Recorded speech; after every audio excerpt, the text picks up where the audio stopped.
Welcome to Dad-ime, Dad Anime Club, episode 3. We've got some great stuff in store for you today. I am your host, Dallin, the dad who is so overtired that I dream in subtitles. And with me is Tyler, the manga maestro himself. How's it going, Tyler? It's going wonderful. Great. And this is Dad-ime. So welcome. This is like a book club, but for seasonal anime. And we are well into the season. We're talking about episode 2 of the 4 shows that we picked. But before we get into that, we have an awesome main topic that we're going to dive into here. And I think we're approaching this from a couple different angles. So it should be a fun discussion. You ready to jump in? Oh yeah, super ready to jump in. I've been thinking about this for a little bit, so it's been taking me a minute to come up with some ideas. So our main topic is anime like that scream dad. Like, you know how there's like dad movies or there's like dad TV shows? There's got to be like dad anime. And so that's what we're trying to get to today. And so we put our heads together. We've got a couple list running here, and I think let's just go. Do you want to just go like back and forth and like I think that's this? the best way to do it. Just because I need to hear what you have to say, because like I don't know if I'm in the right ballpark, and I think that's the problem. Trying to pick a dad anime, I'm like thinking like, what constitutes a dad? And I'm like, is it puns? Is it like they fix things like dad goes around and like fixes like things in the house? Is it like I don't know, like drinking beer and just having a good time? Is it camping? Like, is it a survival dad? And so I'm like if we're talking like flannels and like hamburgers, like I'm like I think I can nail it. But like if you're talking sports car and like basketball, I'm like, I don't know. Like if like a football anime existed, I think there might be one. There might or be two, but I have not watched it. I kind of approached it from like the angle of like, I'm thinking back on my childhood, right? And I'm thinking of like what my dad watched, and it was always like war movies, History Channel shows, like anything about like cars, like Top Gear, like those type of things. So that's kind of where my mind goes. And I'm almost thinking like these are shows that you could watch with your dad. Like they're anime for dads. Like not necessarily like the dad things are going on in the anime, but like your dad would watch it with you. That's kind of how I approached it. Okay, because I was like, dad things are going on in the anime. and so that's great. We got it from both sides. I have like a weird one that I think we could start out with. And I don't know if you've watched it, but it's kind of funny. It's Handyman Sato in Another World. Okay, I've heard of this one. I have not watched it. You floated the idea of like in a future episode maybe doing like isekais, and like it's a guilty pleasure of mine. So like, and so I'm looking at this one and I'm like, okay, this kind of fits in that dad realm. So he's a handyman who gets isekai to another world with all of his tools for like breaking into cars and like unlocking doors and fixing things, and like he has tape and he's in a fantasy world. And so he's going through dungeons where there's like mimics and there's chests and there's locked doors, and he's with knights and stuff, and he's just unlocking the doors like a hobbit, like a stealth character. Nice. And it's comical to me. And I just think like, oh gosh, if a dad like with Nike like rebounds and some like white socks got teleported to a world, I think that's what it would be. It's Hank Hill in another dimension. Yeah. That's awesome. That premise alone sounds good and like pulls me in to the point where I have to add that to my watch list now. It's on Crunchyroll. It's short. It's like one season, but I was like, this is fun. It's just fun. Nice. Yeah. Oh, that one's good. Okay, so my number one that I had on my list, I went with Black Lagoon. Have you seen Black Lagoon? So Black Lagoon has been on like my to be watched for a really long time, because it's been out for a really long time. Yeah. But it's just not one that I've like really sunken into. Okay, so real quick, like high level premise, Black Lagoon is the story of like a band of mercenaries who it's basically the A-Team, but anime. They literally like fly a boat into a helicopter at one point. Like it's just bonkers action, balls to the wall. It's got one of the greatest cast of characters. They all like bounce off of each other so well. And the main character that you kind of like view everything through was a salaryman in Japan who basically got taken hostage by these guys, and then just ends up being like, well, this is way more fun than my day job, and if I continue working my day job, I'm not going to be happy with my life, so I'm just going to stay here and hang out with these criminals. And it just gets more wild and more intense each episode. That's And wonderful.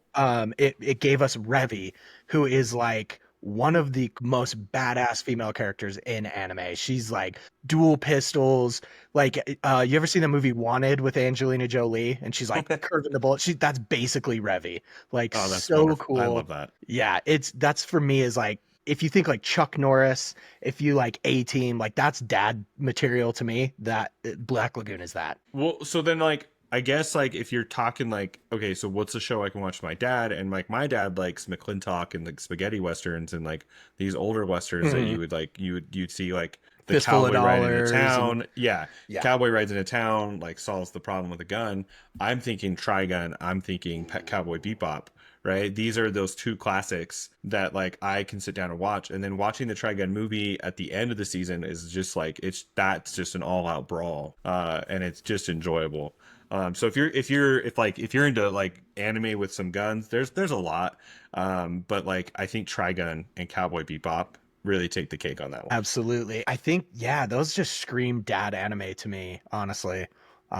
Those are some good picks. Yeah, and so to add kind of change the tone. I was also thinking like, okay, so what do I do with my dad? And I think like, okay, my dad used to take us camping to the same campsite every year. And so I'm thinking, okay, campfire cooking in another world. Again, easy kayak. Dude, I love All the that way. one. Campfire cooking in another world is so great just because not only do you get this Fenrir level like beast guarding a person, he gets to go camping with him and just cook him food. And I think that's awesome. And Yeah, it's just so so enjoyable to watch the cooking. for And those it's who haven't seen it, just like high level, what is campfire cooking in another world? Like do like a quick pitch for those who haven't so seen it. campfire cooking in another world is another isekai. So a guy gets teleported to another world, and instead of getting like the light ability, or instead of becoming like a warrior or a barbarian or like a wizard, he actually gets the ability to have an online store.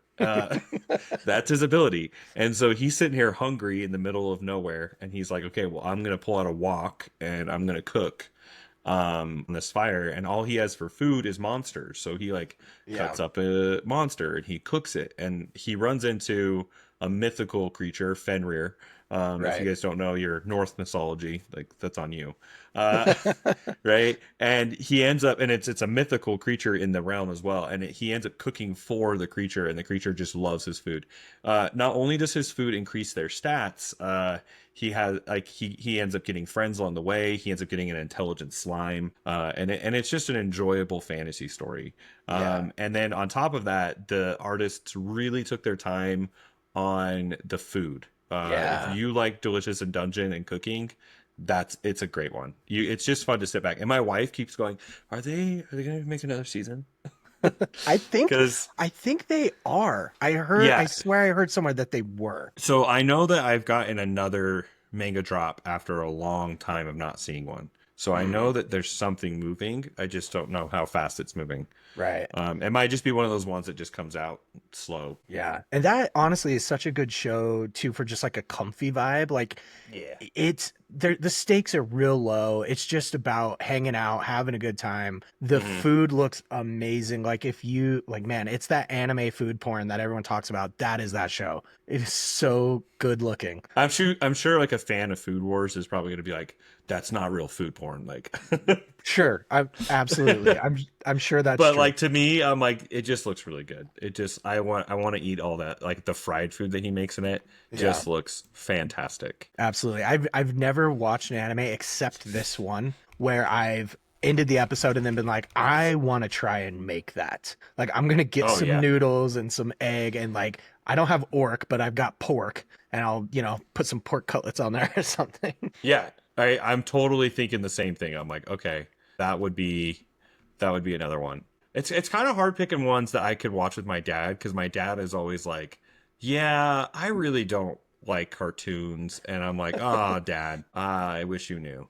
I Um, I've never actually sat down and watched an anime with my dad. I don't know if he would like it or not. Like I genuinely don't know. I'll have to try it one of these days and see.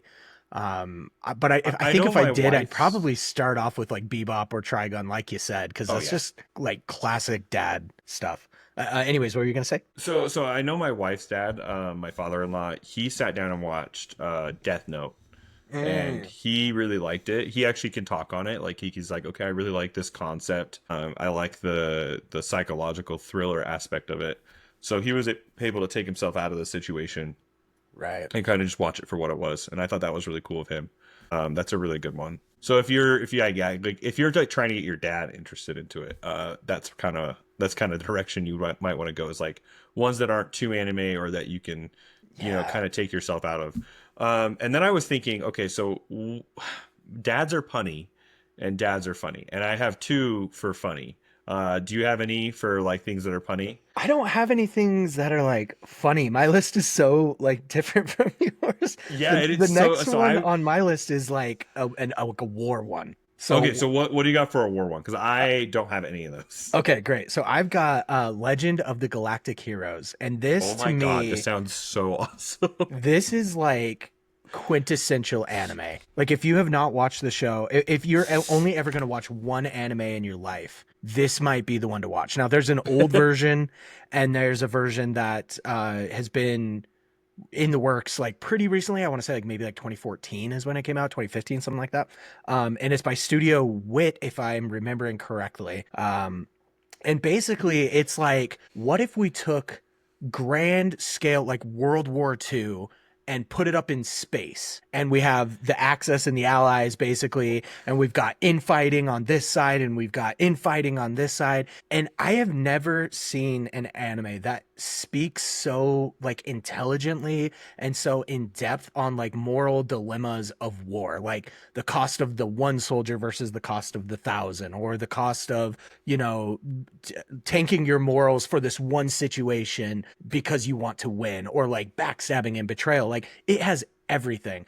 And every time I watch it, I'm just like blown away that they can cram that much into an anime. So I'm pretty. Oh, go ahead.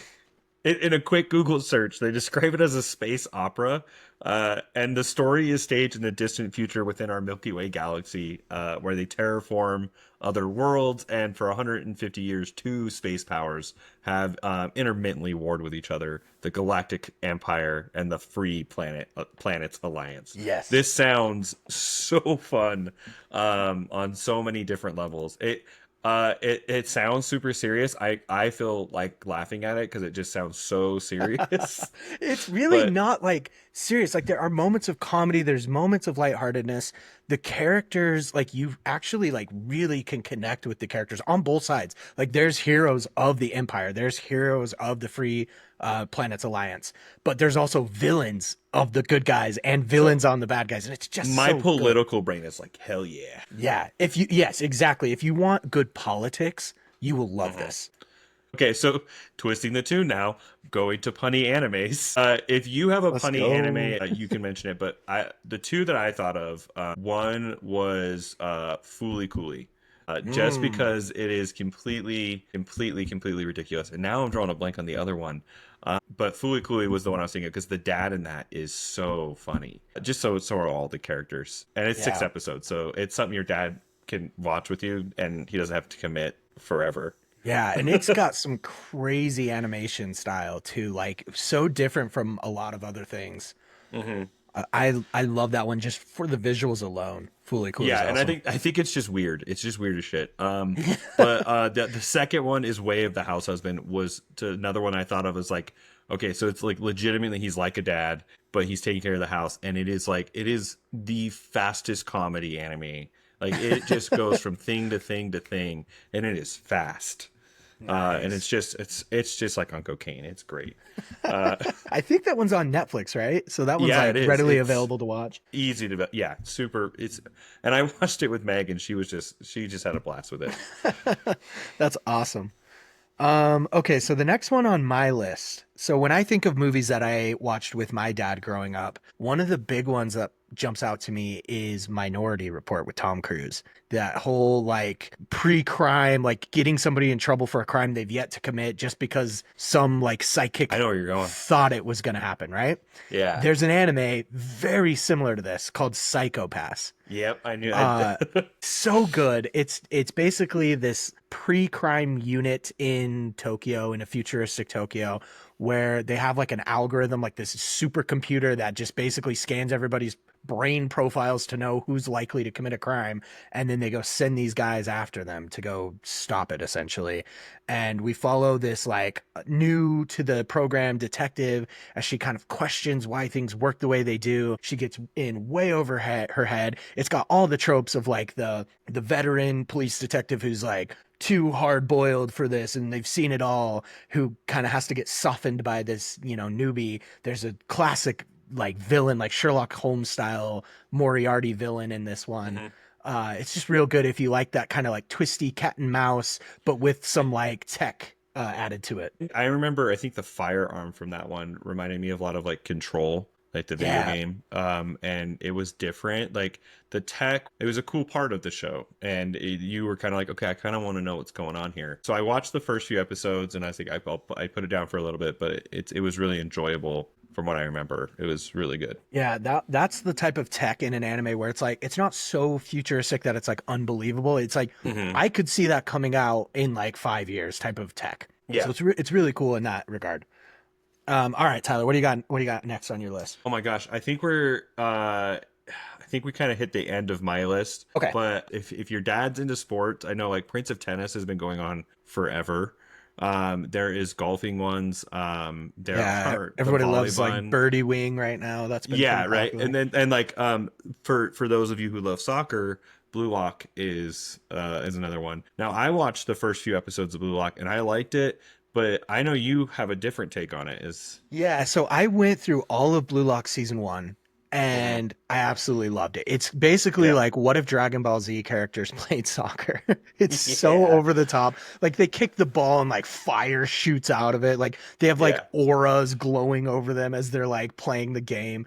But it slowly sort of fell off from an animation perspective as it went. I think they kind of just were rushing it to get it out.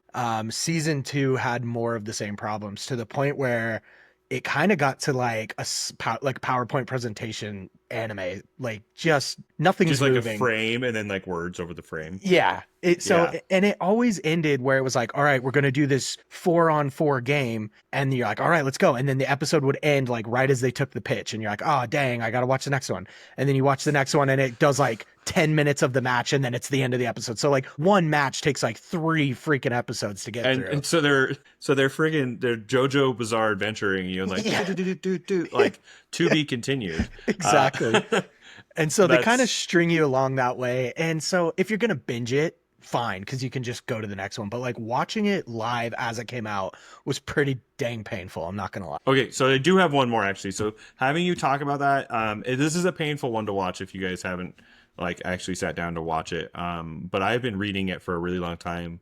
And so when I watch it, I'm like, cool, it's animated. So it's not easy to get into right away. It's a little bit different art style. And it's Hami no Ippo. It just means fighting spirit. Oh, And yeah. The boxing, right? Yeah. yeah, and my dad loves boxing, and I think it does a wonderful job.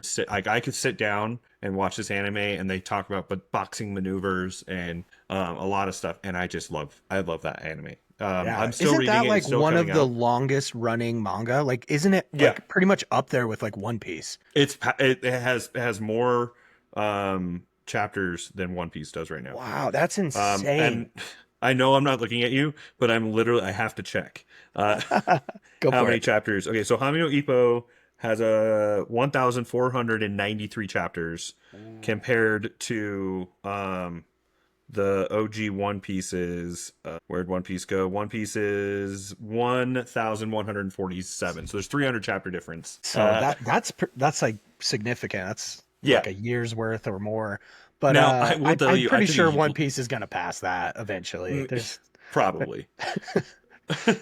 There's no way it But won't. I will tell you, I took a hiatus and I just jumped back in at a random point, and I was like, I didn't really miss much.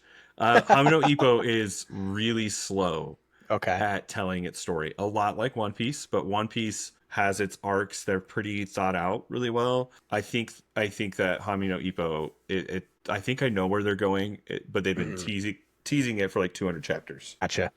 Yeah. Yeah, that's definitely one that's been on my list. If not to watch it for enjoyment, like I'm sure I will enjoy it, but strictly from a like this is like a classic anime. Like I Hmm. feel like it's one of the classics. It's like watching Gone with the Wind, right? Like it's Okay, one of those yeah. like anime staples. So that's a great pick. Yeah. Okay, the next one I've got on my list. I wouldn't watch this with my dad, but it is like dad material, I think. And that Hmm. is Berserk, but specifically the 1997 run of Oh, Berserk. dude, yes. My dad That, actually probably would watch that with me. yeah. Yeah, probably. I think my dad If I caught would him on the right until day. the last two episodes, and then I would not want to watch that with my So is dad. that what's okay? So just remind, because it's been a long time since I've watched the original Berserk. In the last two episodes, is that where the Dark Moon comes? Yeah, Or so it okay, basically yeah, I would not adapts. watch that with my dad. So you know the Golden Egg arc Yeah. one, like the three movies that they did, or maybe it was Hmm. shows and then they turned it into movies. I don't know, the kind of like PS2 graphic looking ones. It basically did that first, but in the 90s. And there's just something special about 1997 Berserk. Not only did it adapt the material really well for its time on practically a shoestring budget, like they were not making anime the way they do today. So it's like all hand drawn. It looks fantastic for its time, considering like what the manga does. Like it's never going to match that, right? Like it's never going to Yeah. be that in detail, in depth. You're never going to get the line weight exactly like the manga does, but they've managed to like find this kind of like the tone of Berserk correctly, which is hard to do, I think. And the music on that one, man, there's that music will bring me to tears every time. So when I remember that Berserk, I remember this like Yu Yu Hakusho feel, like Hmm. this kind of like the early Yu Yu Hakusho kind of gritty art style. But then like you take these old 80 cartoons and you get some of their like fire, some of their sound effect, and Yeah, then you throw in and if you have played Dark Souls 1, 2, or 3, you have ran into a foe that has been presented in Berserk. And it is absolutely. very clear that the creators of those games have read those mangas because Yeah, like even with Elden Ring you have the gut sword, right? But like with Dark Souls you have lizard men. With Berserk you have lizard men. yeah. And it and I just loved my brother actually turned me on to that one when I was like 15 and now looking back as a 30-year-old I'm kind of like whoa dude you probably should have like thought about that. I mean he's Yeah. only 18 at the time so I'm sure he's just like oh he can watch this. Yeah.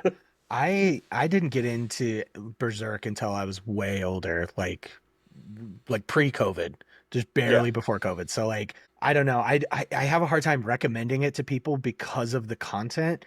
But like in the same breath, I'm like, if you've seen Game of Thrones, you've basically seen everything that Berserk can throw at you, Yeah. minus the demonic, Dark kind Moon of scene. dark side of it. But like nudity, blood, guts, gore. Like if you've watched Game of Thrones and enjoyed it, you could but probably sit through But Berserk. here's the difference. This is what bothered me with Game of Thrones is like they took violence for violence sake, right? Yep, And nailed it. that's gonna draw fans in. But with Berserk, like the violence happens in the early part of the character's story arc, Yep. and by the end of the character like well even it's not even over yet Yeah. like in the character story arc that violence is traumatizing and it's following him that's why he has the mark, that's Yeah. why he can't escape it, it's why when he finds the love of his life she can't escape it, none Yeah. of them are able to escape it. It's for me, I don't know, maybe it's just it resonates with me. I think it resonates with a lot of people because Guts they also call him like the struggler, right? And so many people have a hard go of it. You know what I mean? Like every day is a fight, just getting up, battling depression, battling the 9 to Mhm. 5. You got to take care of your kids. You don't have time for yourself. Like I don't know, like that the struggler just like resonates with me so hard. And I know like it's nowhere near the level of what Guts goes through, but that's Yeah. almost why I relate to it because I'm like, at least I don't have it as bad as Guts. And goddamn, that guy still wakes up every day and swings his sword 100 times. So I I don't think can he too. sleeps, dude. I don't think there. I think there's like a couple chapters. I think they have to like obligatory. They put in like a section where he's forced to fall asleep. Like, Yeah. But specifically the 97 anime, there's this yeah. one scene. And it's in the manga too. But he's looking out over the campfire of all of the Band of the Hawk, and this is when they've kind of grown to their massive mercenary army size at this point. And he's kind of up on the hill with Casca, and he's all beat up and bandaged, and he's got a sword next to him, and he's just looking out over all the twinkling fires. And he has that line where he's like, "Oh, these people, look at all these fires. They're nothing compared to Griffin's big bonfire. These are just all, fueling his fire, but I don't want to get sucked into his fire. I want my own to burn brightly. I don't want to become part of this one. I want to be my own individual fire that I dreamed up on my own." And there's just something about that scene just hits so hard, and I love it. Well, and it's funny because we're talking like dad animes you can watch with your dad. I immediately jumped to the bar scene right at the beginning, that first Yeah. moment, and like spaghetti western again. Like he comes into the bar, everyone's like, "Who the hell are you?" And he just lays into him. Yeah. You're right. The freaking crossbow arm is wonderful, and every like, dude, the dragon tooth sword is just Yeah. so beautiful, or Oh, yeah. dragon I, slayer I sword. could go on and on and on about Yeah. Berserk, but Which I I'll, think it deserves its own moment. If we're absolutely. talking dad animes, Absolutely. I've got one more, and then I've got a couple runner ups. So do you have any more go on ahead. your list you want to? Okay. So my next one is a pretty popular cyberpunk show. And it's not the movie, it's not Akira. I know a lot of people are probably like, "Oh, Akira." No, that one's great, but specifically thinking like TV shows, right? And it comes to my mind is Ghost in the Shell. It gives me like those Matrix vibes, and I Yeah. think when I look back on action movies I watched with my dad, The Matrix was one of those. Ghost in the Shell is just pretty equivalent to that, and I think it maybe even inspired it. um but man, that's another just great one where if you like cyberpunk, if you like a badass female character doing badass things, then Ghost in the Shell is one to watch. And not the Scarlett Johansson one, the actual anime with the poofy hair. That's how you'll know it's the good one. You got to go to the poofy hair And one. honestly, I remember being 14, 15, and Adult Swim is on, and like I finished up my Naruto or Bleach, and then Ghost in the Shell comes on. So Yeah. like my experience with Ghost in the Shell is like, okay, I guess I'll just watch it because it's on. And it at the time I don't think I appreciated what it was, but as I watched the end of the series, I was like, okay, I actually really liked it Yeah. by the end. So it grew on me even as a kid. So I think that was good. It's a good Yeah. pick. Yeah, and if you liked that Cyberpunk 2077 video game, you would definitely like Ghost in the Shell. There's so much similarities as far as like the world and the tech and like the mercenaries and like their intermediaries and fighting these big powers. Like it's got Hmm. all the classic stuff. Like if you like Blade Runner, yeah, it'll be right up your alley. And yeah, and there's like what the ghost in the shell, like the even in the name, it's like the ghost in the machine. It's the thing Mhm. that's there, right? And so like don't expect it to you to go in and just be like, I can just watch this on the side. Like you're gonna have to like Yeah, dig in a little devote bit. your attention to it. Yeah, Yeah. it's definitely a thinker and a watcher. Hmm. And then real quick, I'll just run through my runner ups, and we don't have to spend a lot of time on these because I know we have our episode 2 discussion that we're Yeah. gonna go through. So I'll just go through these real quick. So my runner ups that I had, when I think of military and like war things, I think Attack on Titan. I think that's a good one to watch with your dad. It Yeah. is a little gritty and violent. I mean, you got all your good factions, you got your political intrigue mixed in there.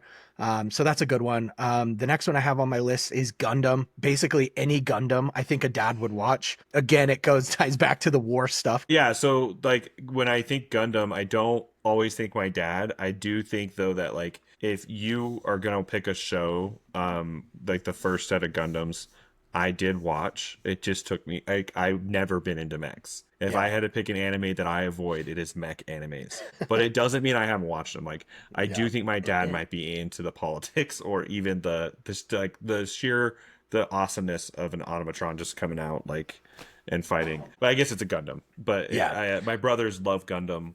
I do not love my mech shows. And that's okay. Everybody has their own, Yeah. unique taste.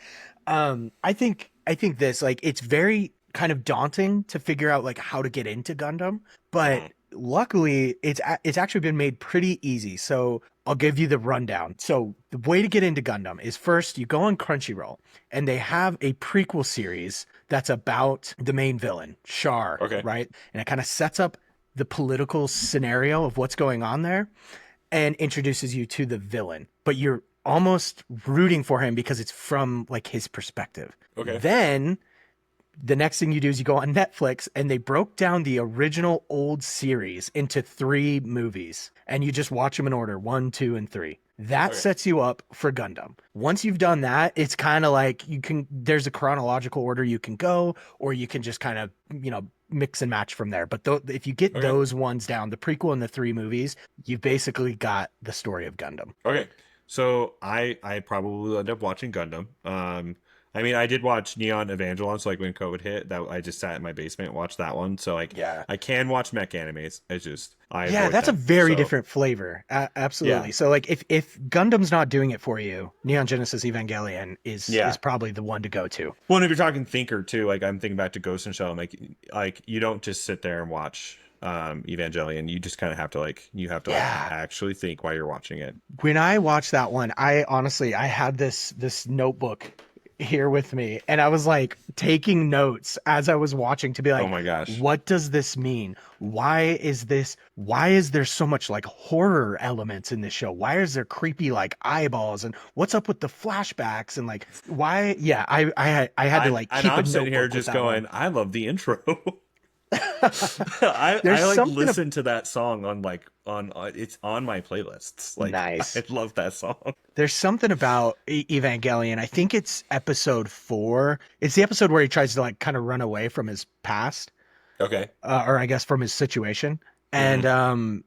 Tries to quit man, being a pilot. yeah, that Yeah. episode was the one that actually sucked me into the show. Like the first one, I was like, okay, pretty good. The second one, same thing. But then when I got to that episode, something about the way that it was put together from like a production value, the color scheme, the music, that one just really hit and really sucked me in. So, anyways, the last one on my runner up list that I had is Vinland Saga.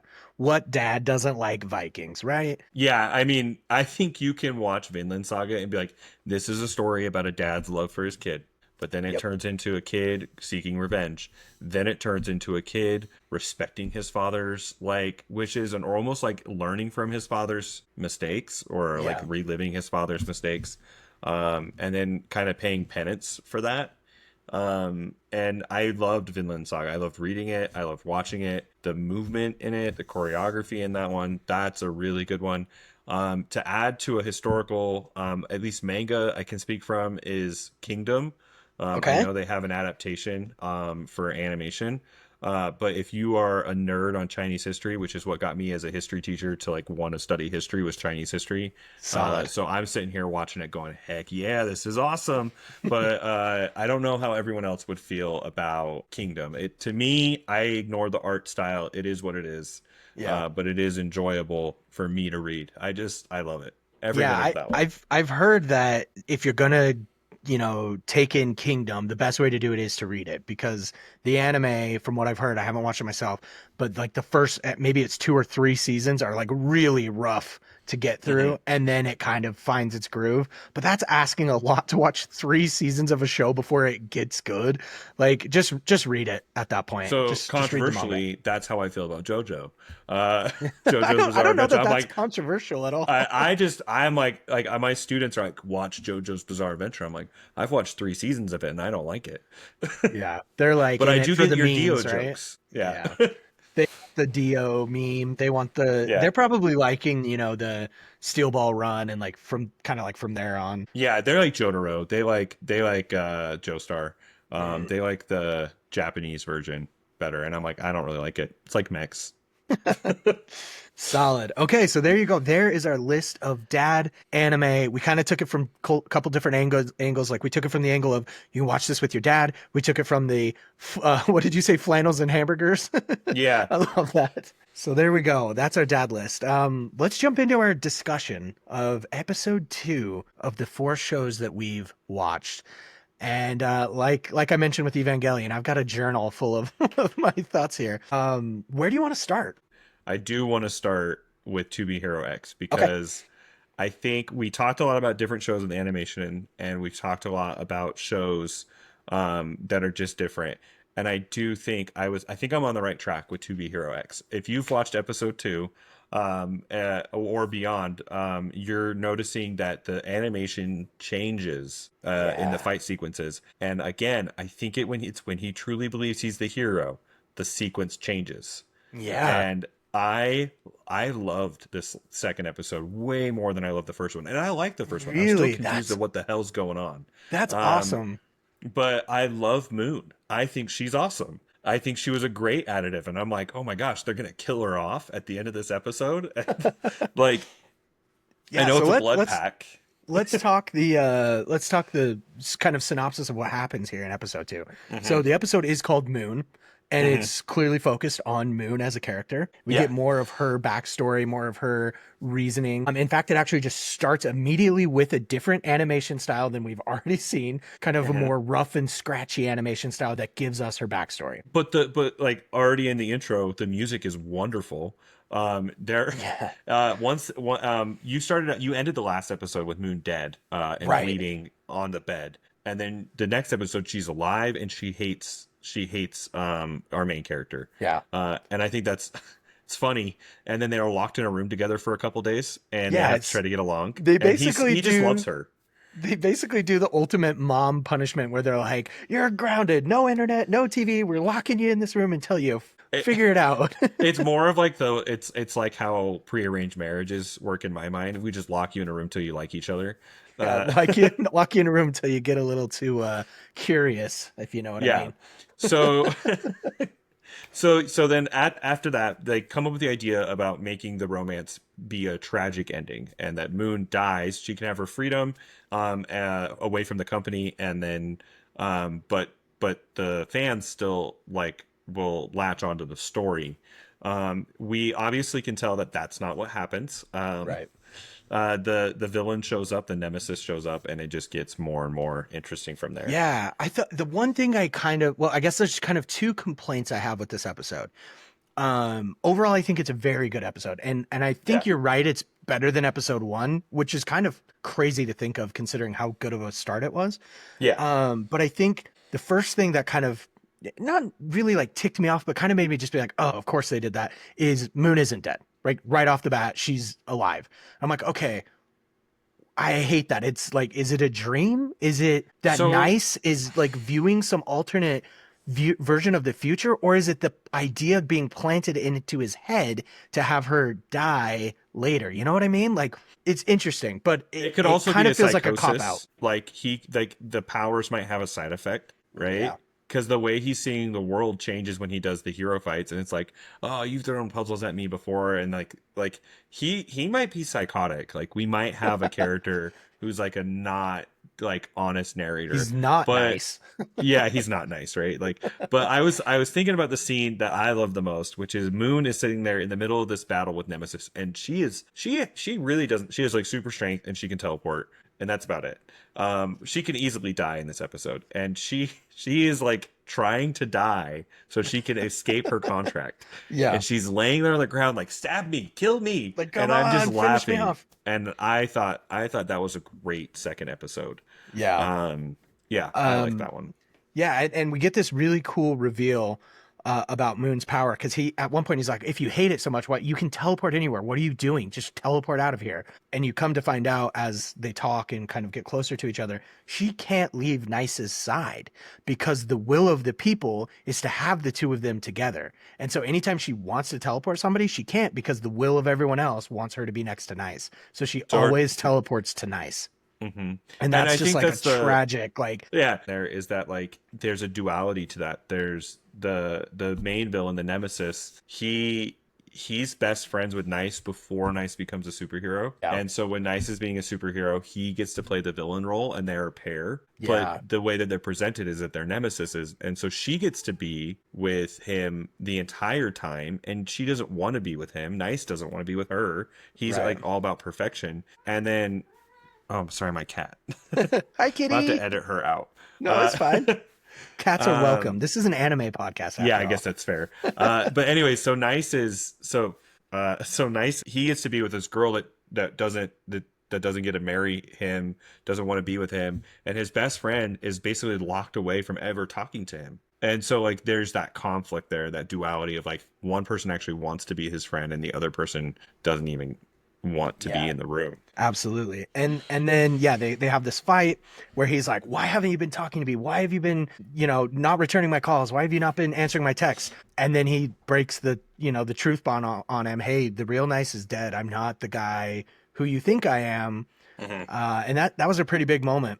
And he has this line somewhere in there where he's like, "You've asked me a million times to make the impossible possible." And then it like changes animation style again. Like you Yep. said, he sees himself as the hero and he goes out and wins the day. Yeah. And And it's I think To epic. Be Hero X has just got like if you like I'm feeling the boys vibe here. You like like a world you don't understand and you have a world that you want to get to know. To Be Hero X is more about world exploration and character development. The character is growing the whole time you are. He's Yeah, learning as much. He only knows as much as you know. exactly. Um, so I think that's enjoyable. So I guess Demon Hunter is the You want to go next to one. Demon Hunter too? Okay, so Yeah. let me get over to Demon Hunter.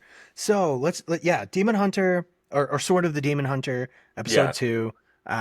Let's go through kind of just high level what happened in episode two. So, Genta officially changes his name to Jinya. We get Yep. a flash forward. I think it's 10 years has passed. And he is now working as an official like demon hunter, like a demon slayer. He's known throughout the land as a guy who does this. So yeah, so he's kind of become obsessed with his work about hunting demons. He's focused on being an expert. But if you remember the first episode, Jinta or Jinya now, he doesn't he is a demon. So Right. he's been fused with a demon. His sister is a demon. And this episode is a I guess it's a I'm thinking like the movie Lucky Number 11. It's a Kansas City Shuffle. What you think is happening is actually not happening. Yes. So I always thought Demon Hunter was going to be a I mean, I know in the first one I brought up the flowers and stuff. That's still I'm gonna bring that up for episode 3 because I actually watched further this time. Nice. Um and so when you're watching Demon Hunter, you are watching a theme. And I think so far every episode has had a theme. Um, I think Yeah. the first episode is regret. And I think this episode is acceptance and heal, or maybe Ooh, reconciliation. that's So interesting. I didn't really think of it from that perspective, but I think you're yeah, absolutely right. So okay, so continuing on with like what happened in the episode. So right, yeah. he gets So hired as a bodyguard mhm, for a merchant's daughter who has been plagued by a demon calling out saying like return my daughter to me or yep. give me back my daughter.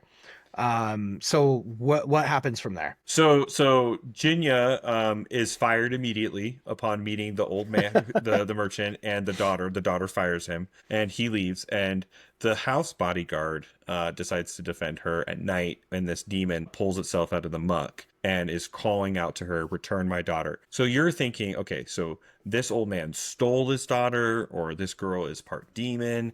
They're putting a bunch of red herrings out for you Yeah, the whole time.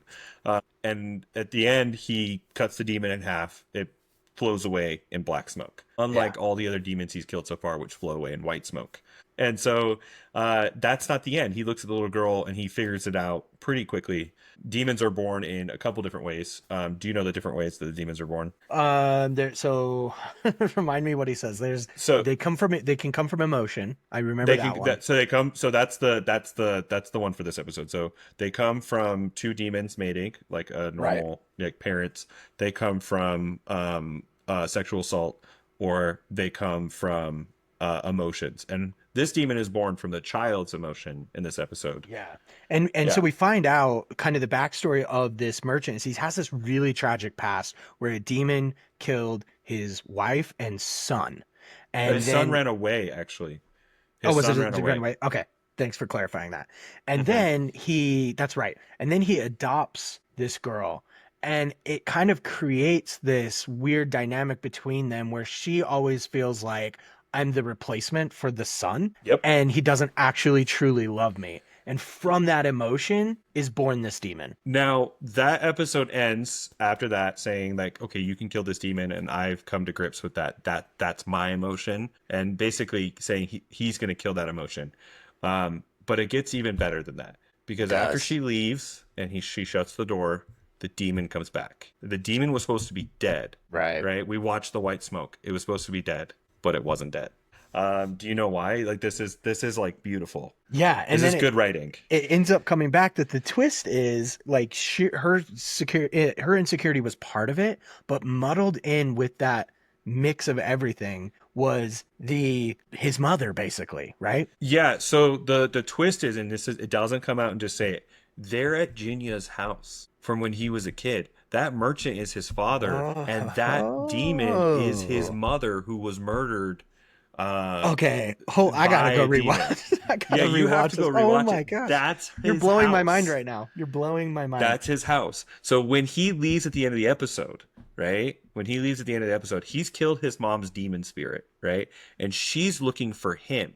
So he's not only cleaned up the house and reconciled with his own mother, but that dude in the house is Right. his father. The one he stole Return his my sister daughter from to me is his sister. is his, Wow. well, and return my child to me, right? Like that's him, right? Wow, Um, that's epic. and so now check this out. So it gets even better, right? The dad even stands there at the end and says, "What father wouldn't be proud of his son, right? Wouldn't know his own son, right?" And so like That's he's diabolical. yeah, and so that whole thing is about him. I felt like him returning home and almost fixing the mistake he started with. Like you start out the series thinking his dad's abusive piece of shit. His dad's Yeah. not an abusive piece of shit. His dad had trauma on his own, and he's working through that. And I have another theory for the third one, and then even the fourth one. Like Ooh. I can't wait all to get these, into it more. I yeah, feel like I kind of mentally maybe wrote the show off as just being like it's just a sword and whatever show, but it's a it monster of the seems week. like yeah, but it seems like there's more to it, and I wasn't paying close enough attention to it, but that like what you just said is like that's some great writing actually. Yeah, That's good and stuff.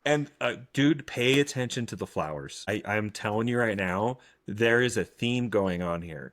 And I think I'm gonna have to look into the maple leaves because I think there's a theme on that episode because it ends with two Mm, maple leaves falling. Um, interesting. so in the next one we have, and this is just gonna be my spoiler for the next episode. There is a plant that is a cherry blossom plant that looks like a willow tree. It's a Okay. plant that is two things. So that's my only spoiler I'm gonna give. Okay, I haven't watched it And yet, so and that's so enough when you intrigue. watch that third episode, just keep in mind that there are things that can be two things. Um, Okay. and living in two, well, I can't say anymore. I'm done. Okay. Well, I'm definitely intrigued to continue with this one. Hmm. I think aside from, the synopsis of what we talked about, I think what I actually enjoy about this show is yes, it gets into all these heavy things, and yes, there's monsters and there's sword fighting or whatever, but it Hmm. also is just such kind of like a calm show to watch. I Yeah, know that sounds weird considering what it's about and the subject matter and everything, but it's just kind of like a nice watch. it's pacing. It Yeah. honestly, he's not rushing from thing to thing. He doesn't have technology. It's not about each action sequence being jam packed full of beauty. It's about telling the story at a speed that would have matched the moment. Yeah. And he's a demon hunter in an era where cell phones don't exist and the world moves slower. It feels like it moves slower, and Yeah. he himself moves slower. Conversations happen Here's my slower. theory based only off of the two episodes that I have, right? We've already seen the time jump 10 years. I think Mhm. every episode we're going to get some sort of time jump. I don't know if it's Yeah. always going to be 10 years or 2 years or whatever, but we're going to just see kind of this time jump throughout the season where we just get the story of his life as a demon hunter, getting closer to the thing that we know is going to happen, where he's got to reface his sister. He has sworn absolute vengeance to take her out. Like he hates her and everything she's become. But I think that's not going to be the case when we get to the end. Mhm. So Well, we and will there's a see. prophecy in the first episode that the main demon that will keep demonkind going will be born from this event, and it's not going to happen in a year or two. It's going to happen in 150 plus years. Yeah. It's going to take time. And so I think that's the other thing too is that time is irrelevant to him. He doesn't age. He even said, well, I can't say anything. So There I'm we gonna hold go. my tongue because I went and watched everything. So there you go. That's sort of the Demon Hunter. It's Hmm. been pleasantly surprising and pleasantly better than I thought it was going to be. Yeah, and if you So like, I'm getting just a monster of the week like thing. If you just like Demon Hunter and you just need that filler, like I said last time, Sword of the Demon Hunter's your thing. You're gonna get the Japanese feel. You're gonna get everything, and everything's gonna move a lot slower than Demon Hunter, and yeah. also a lot less screaming and crying. Yeah, you don't have Zenitsu Yeah, like ruining the scene every time he's on, except when he's asleep. yeah. Uh, perfect. So okay, so now we've got two left. We've got Kowloon and we've got Fire Force. And which would you I like to want to go save to Fire next? Force for the end Okay, because let's go to I'm loving Kowloon. Fire Force. So Kowloon, I went ahead and I watched again all of Kowloon, and Nice. it was I'm still so lost. I love it and lost all at the same time. Yeah, last time Last episode time we one, went through right? one, so this time we go Yeah. through two, and it's basically kind of very similar to episode one, but from the perspective of our main guy, who I'm drawing a blank on his name because I'm terrible with names. His name is Kudo. So Okay. We get Kudo's perspective on everything, and it's a new day, but it's basically kind of a similar day as the last one, and And it's so only going to get more confusing as you watch this day. yeah. Um, So, well, and it doesn't start with Kudo, but we'll just run through. Reiko makes a new friend, mhm, Yaume. She shares the photo of the engagement with her, even though they've kind of just met, and is mhm. like, "This is not me." And Yaume is like, "Okay, totally looks like you." And she's like, "I'm telling you, it is not me." And Yaume is such a great character because she's like, "You know what? I get it. You get to you get to decide who you are. Like throw your past away. You are who you say you are.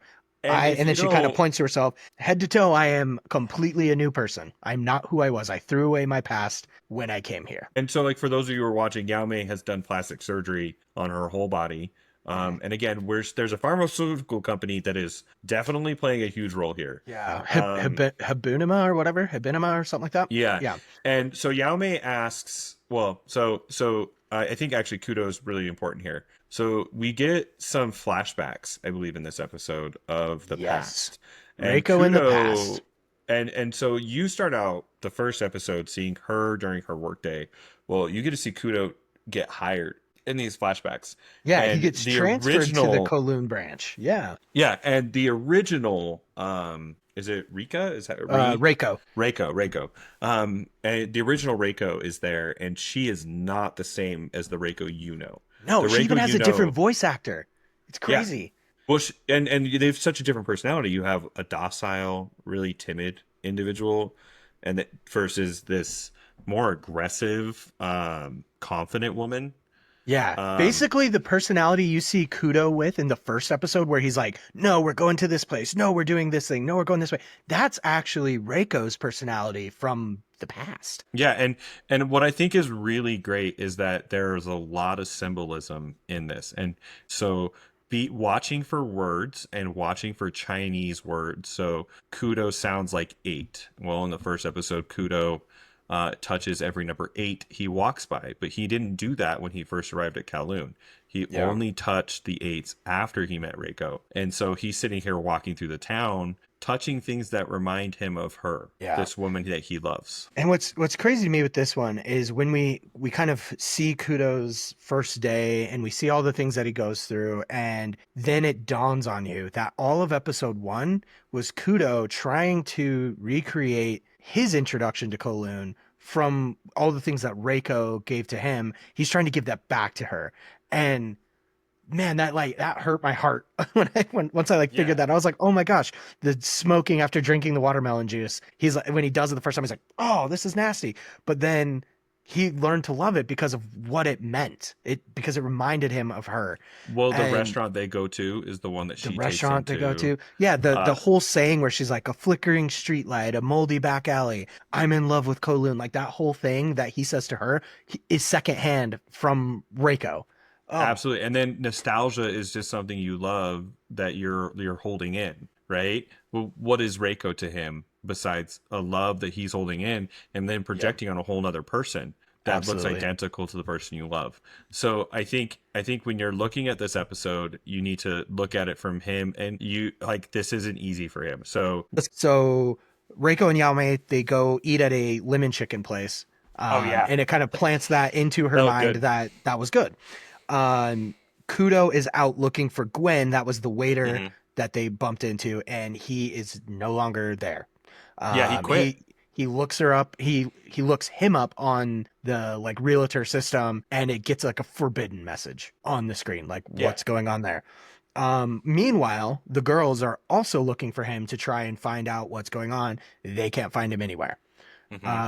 Reiko ends up buying, she comes across a street vendor who's selling earrings, and she buys earrings similar to the one in the photo. They're clip-ons, they're not actual earrings, and she shows back up to the office, and Kudo is like, knock it off, damn it, what are you doing? And like, she's like, what the heck, why are you so hostile to me? Like, I thought you would like this. So that eats at her. She buries away all of the Kujirai B, I think is what they call her, attire. Hmm. She puts it in a box, throws it away in the closet. They bump into each other later, having a smoke break, and he apologizes and is like, I was just being a dick. I'm sorry. Like, I have so much going on. And she's like, fine, I'll let you off the hook, but I get to pick where we go to lunch this time. And they go to the lemon chicken place, and Kudo cannot admit to her that it's better. He's like, Hmm. it's good, but the other place is better. But Um, again, I think she, in that moment with the earrings and wearing her glasses differently and trying to be this thing in a photo that she found, right? Like, is not acceptable to him because he knows she's not her. Yeah, Yeah. exactly. And that's just like it's so weird. So anyways, they have their, lunch date or whatever. They're walking out. She steps in a puddle and almost trips, and he kind of like grabs her, and they kind of hold that a little longer, and they kind of look at each other, and she goes, "Are you mistaking me for somebody else again?" And he goes, "I'm looking at you, aren't I?" And I'm just like, "Oh, damn, like he is And still that in love with writing, that her." writing. Yeah, he's still in love with her, even though it's not the same person. He still likes her. He He's doesn't want still, her to be the person he's lost. He wants her to be this other herself, but he's yeah, still willing to look at her as herself. I'm looking yeah, at you, right? exactly, He does make little comments about her crow's feet and her appearance. right. And that actually is really important because after that scene, her and Yao go to the pharmaceutical company and they are getting tested, or not tested, but they're getting treatments. So there's anti-aging treatments, there's liposuction treatments. There were some also really weird ones. If you know anything about Asian culture, there was a double eyelid treatment. Okay, yep. Right. So there's a bunch of different treatments that they have, and she just goes for anti-aging to Yeah, get rid because of she these sees crow down feet. crow's feet, right? They do a full body assessment on both females, and her results come back weird. Shocking. Yeah, so there's some writing on her results saying compatibility, and it flags her. And there's little comments in their conversation about the head of the pharmaceutical company or the head scientist of the pharmaceutical company meeting with her Right. specifically. So they do meet. They set up a meeting, and before she goes in, her friend Yao Mei is like, "You're gonna go in looking like that? You sure you don't even want to put on some lipstick?"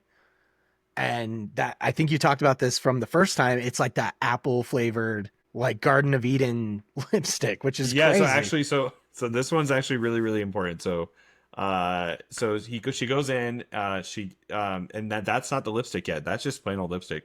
He's like Okay, touching her okay. face, saying comments about her, saying like, "Oh, you are so warm." Like he's surprised by it. And if you don't know anything about this character, he is literally a snake. He has a forked tongue, so he embodies a snake. He ends up getting like too personal and too comedy. Like he's like, and he offends her, and she leaves. Yeah, and Um, she's going in specifically for the crow's feet. And so he goes to take a look, right? And he like kind of looks at her crow's feet and then is like, "There's nothing I can do about this. these These were wrinkles always don't there. have a past. They've always been there." Yeah. Which is bizarre. Because crow's Like feet are from smiling, right? They're from like you wincing your laughing, eye. smiling. Yep. Yeah. And so she's always had them, means that they were there from the very first moment she's been alive. So we're like, okay, so is she an android? Is she what the heck is she? Is she a Yeah, doppelganger? Is she her own person? Um absolutely. And then, yeah, so this gets into like where I start getting into like theories, right? And I was going to talk about this last time, but I think we needed the context of yeah. episode two to understand the jump to this. I think she is a clone of the original Oh dude, I have so much. Reiko. I've watched 1, 3 through 4 now, and I think you're on the right track. I really Okay. do. I think you're I on the right track. she feels like a copy, Hmm. and she has her own, her own personality and her own things. She can never be the original Reiko because she doesn't have the past and the memories. She just looks like her. But I think she's a clone, and I think that, and this is a reach because I don't know, this is just pure speculation, but I think Kudo has something to do with it and has a ton of regret about it. I think she was going to die or something bad was happening to the original, and he was like forcing her to get, he couldn't let go. And like, it to me, it seems like he maybe forced this to happen or asked for it to happen, and is now living kind of with the regret of what it all entails. That's So just my theory at this point. So kind of, it's kind of where I feel like it's going. I believe the name of the city is actually the second walled city or the second Kowloon. Okay. So I Hmm. don't know if the city, it's like, cause like they're like, it's also kind of weird because the name of the giant orb in the sky or triangle in the sky Yeah. is like Terra, generic Terra, like almost like the Earth, like because like Terra means Earth, right? Right. So I'm thinking like, is this like a second Earth? Like, is this a copy? Like, all of this is Interesting. super confusing. And the next episode actually has that little. And I watched just the intro after I watched the second because I had to know what was going on in the third. So I watched the intro of the third, and Yeah. that's where the snake dude shows back up. Now, this is, you got to pull out your biblical history here, right? So Right. We're you going go Garden of into Eden times. you're going to your Garden of Eden, right? He's a snake, right? She has apple flavored lipstick on in this next scene, and its title is Eden.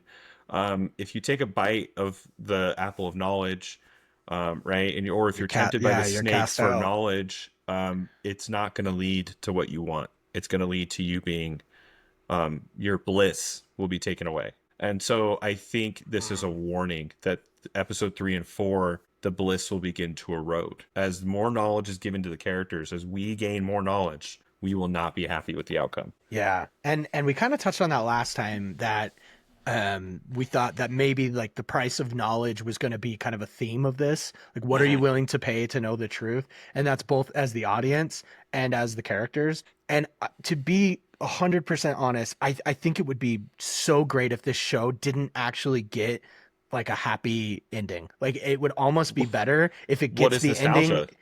Yeah, it gets the ending it deserves, right? Yeah. And I, So and like I hope they are ballsy enough to do that. Not that it has to be a bad ending or people die or it's sad, but like the ending that it deserves. well, and I'm thinking about what is nostalgia, and it is exactly that. It is this idea that we remember the past as something more than the present, Yeah. right? And it's something we hold on to. We take our love for it and we hold on to it, just kind of like what they said. And what's going to happen to the characters as they change and they gain knowledge is that the nostalgia is what's going to hold them to those places. Yeah.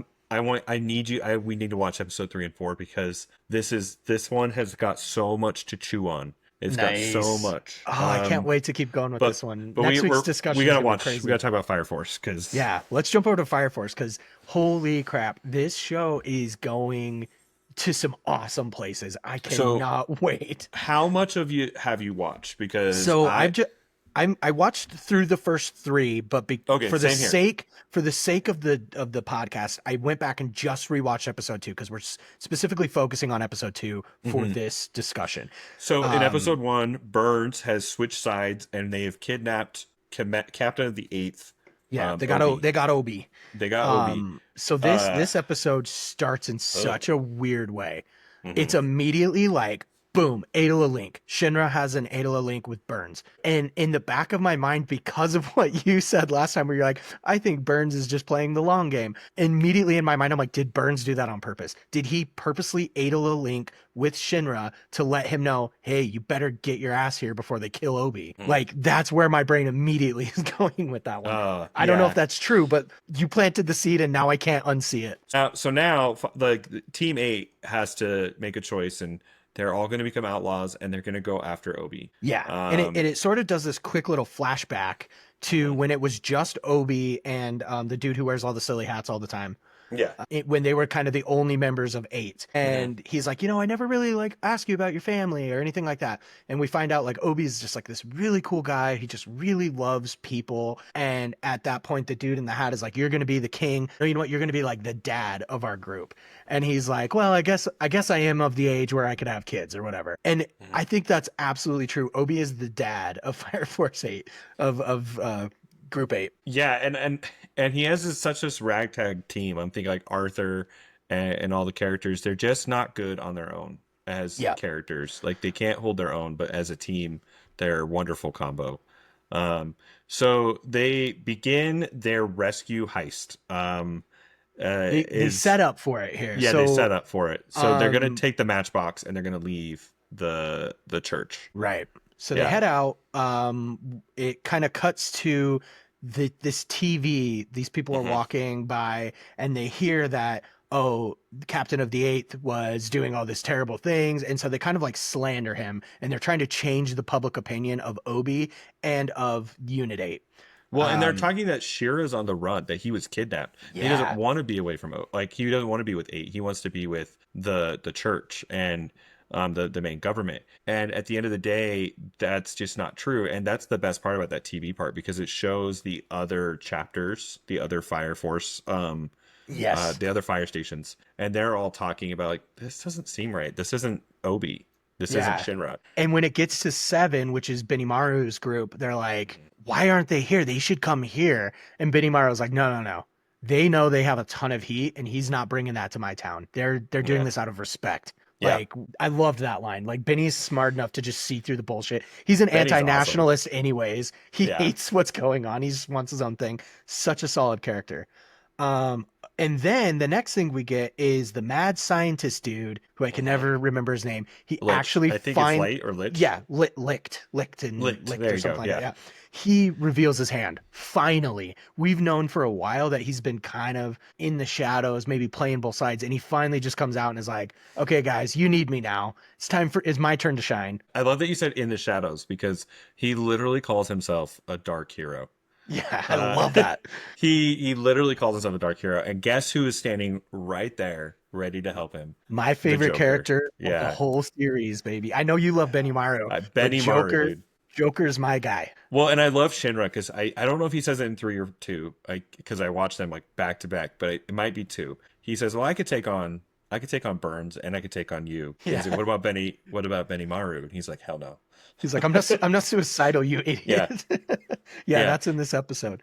Um, Um, And so they're gonna ride in the sewers all the way, and then this is where the third episode begins, right? yeah, They're so gonna. before they get to like riding down the sewers, they kind of go through their secret lair, right?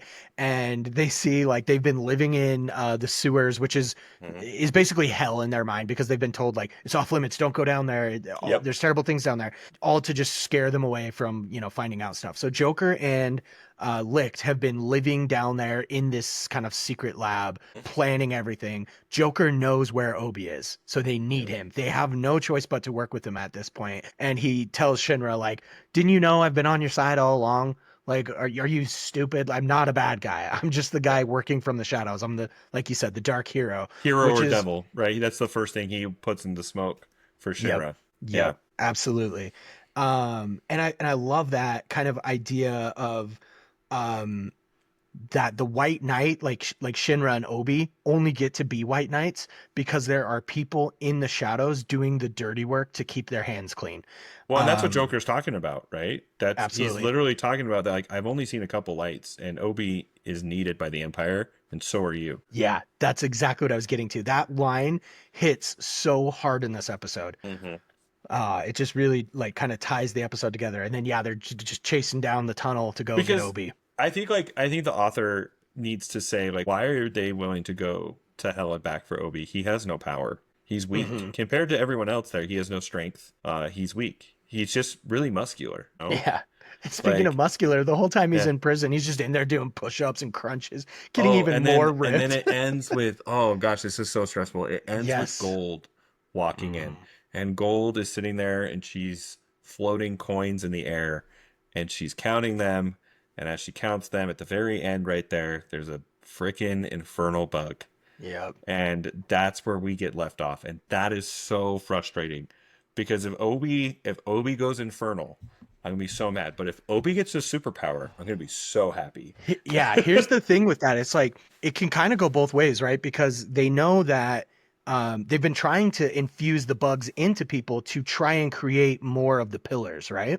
Hmm. So they've been doing like this has been planted for a while that they've been doing this. So we either have one of two options. It's a 50-50 shot, I think. Either Obi's going to turn into an infernal, lose it and have to get put down, or Obi's going to get turned into the next pillar. But in classic anime fashion, I will point this out. So I'm thinking back to Bleach. I'm thinking back to Naruto. There is a third option here. So in Bleach, Ichigo gets his hollowed form and he goes almost full hollow and he breaks his mask and he gains control over that hollow form. Ooh. In Naruto, he goes Yeah. full Jinchuriki. He goes eight tails right before he pulls it all back in, and he's in control of the nine tails at that point, Yeah. right? So I do want to point out that there could be like a little red herring there where it's like, okay, I'm gonna make him into an infernal, and then I'm gonna let Obi take control over that infernal. See, and if anybody's gonna do it in the show, it's It's definitely Obi. Obi. It's He's the Obi. guy who has been that good guy through and through. We like the seeds have been planted since season one that this is the good guy of the show. Like, yes, Shinra is the main character. We all know that. But Yeah. everybody knows in a shonen show, the main character is not the best character. They're just the character that's the Now, main this character. could be a Krillin though. This could be Obi gets changed into a infernal in like he gets changed into an infernal, and this the insult of changing who Obi is creates Shinra's evolution. So it Oh could be yeah. Shinra has to put down the infernal, much like how Right? Because Benny had to put in down his. Dragon Ball, you're talking OG, right? When Krillin gets put down by Piccolo and Goku goes Frieza, bananas. actually, I'm thinking like where Frieza picks up Krillin and explodes him, Oh, and so then Dragon Goku Ball Z. goes, yeah, Dragon Ball Z, where he gets full Krillin's just the freaking guy who just dies so that Goku can lose his Goku shit. goes full Super Saiyan because Krillin dies, right? Like Yeah. Frieza takes down Krillin, and Goku has created the whole new white-haired hero. Yep. There you go. And that's also, yeah. So I guess we have sort of four options here. Yeah, Um, two that are very obvious and two that are subtly obvious. but I So, mean, it's if you're watching it, you're probably not waiting to watch that third episode. I'm gonna tell you right now, at the climax of that third episode, I hit pause and I haven't picked it back up, and I'm oh freaking out. no. I'm like, oh my god, oh my god, oh my god. Dude, I can't wait to see where this goes because we know episode 3 is just going to be this sick ass battle the whole time. It's going to be the 8 roaming it, and maybe even episode 4. It's Yeah, just going to be busting through the sewers, everybody going ape shit. We got to get Obi back. Like, everything seems to be moving at a slow pace though too. So right. I think Because, setup is a big part of it. yeah, I think, so this is the final run for Fire Force before it's Hmm. done.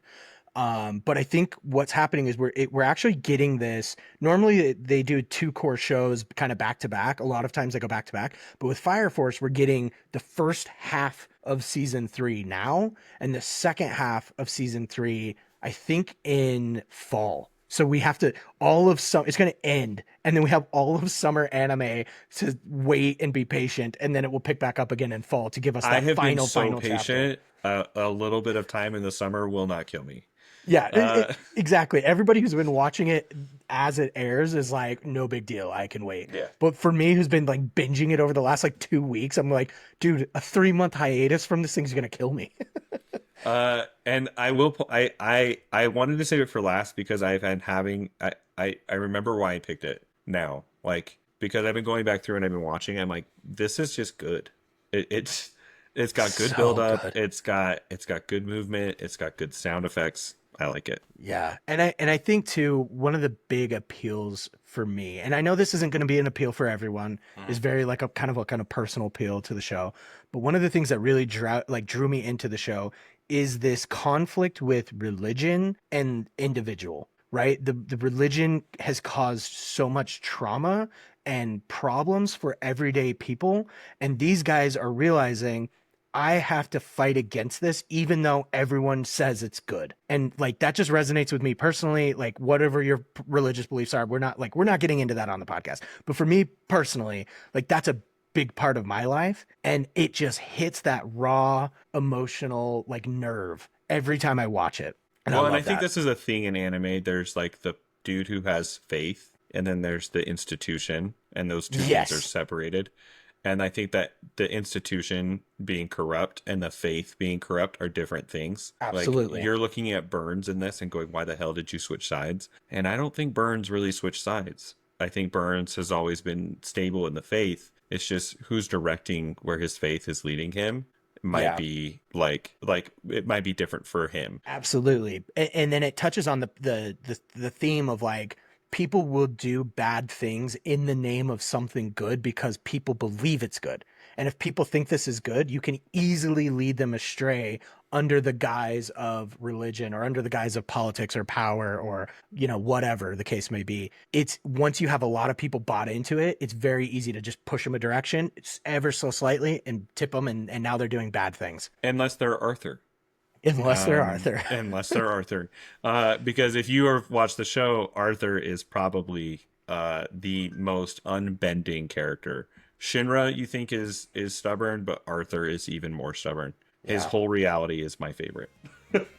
He doesn't even live in reality. That's the Yeah, best he part. doesn't. So, okay, so that's everything. We've talked through all of our shows. We've given a great list, I think, of dad anime, both to watch with your dad and both things that just resonate with dads in general.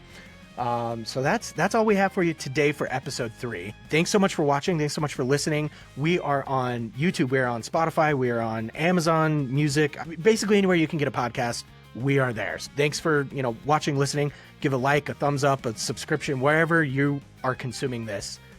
Give us a little bump and tell your friends. And this has been a ton of fun. And we'll see you guys next week in the next episode 4, where we're going to be talking about episode 3 of all the shows that we're watching, plus another main topic, as we like to do on this podcast. So thanks so much for everybody. I'm signing off. See you next time. Stay down. All right. See ya.